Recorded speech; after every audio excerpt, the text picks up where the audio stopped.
A few weeks after my house got pew-pewed, something else happened that reminded me I still wasn't safe, even when things seemed calm. I was sitting in my living room playing Hell Let Loose. Yes, I know, I'm a history nerd, trying to relax for the first time in weeks. Ever since my house got shot up, it felt like my senses were permanently turned all the way up. Every noise stood out. Every sound made me pause. That's when I heard a commotion outside. At first it sounded harmless, kids screaming and laughing the way kids do when they're playing. But underneath that noise, I heard adults talking, and their voices didn't sound playful. They sounded tense. Curious, I walked into the bathroom and cracked the window so I could hear better. The kids kept yelling, but the adults' voices slowly got louder, more aggressive. The tone shifted, and then a woman screamed. Immediately after, someone yelled at the top of their lungs, "Did you really just hit my baby mama?" And just like that, all hell broke loose. I looked out the window and saw absolute mayhem. A full-scale brawl had erupted in the street.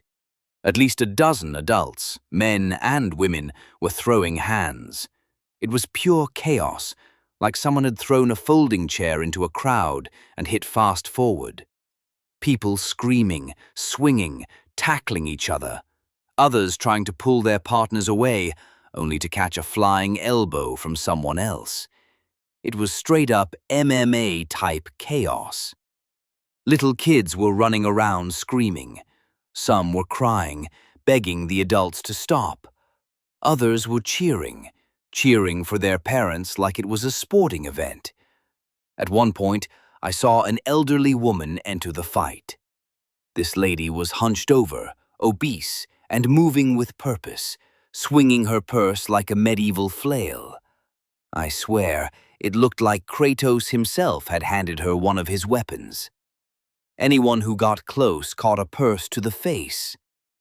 After several minutes, I heard police sirens in the distance.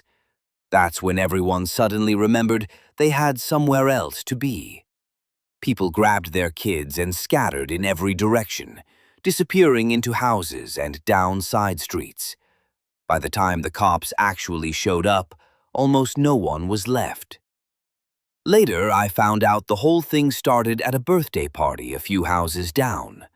Apparently, one set of parents confronted another about their kids' behavior, and that conversation turned into a street-wide war.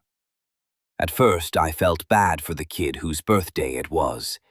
Then I found out the birthday boy had been one of the loudest kids cheering, watching proudly as his dad embraced his inner Mike Tyson and beat the crap out of several other dads. But the image that will stay with me forever? That birthday boy's grandma, moving through that crowd like a god of war, purse swinging, zero fear. That was the moment I realized something. This neighborhood didn't just have chaos, it raged.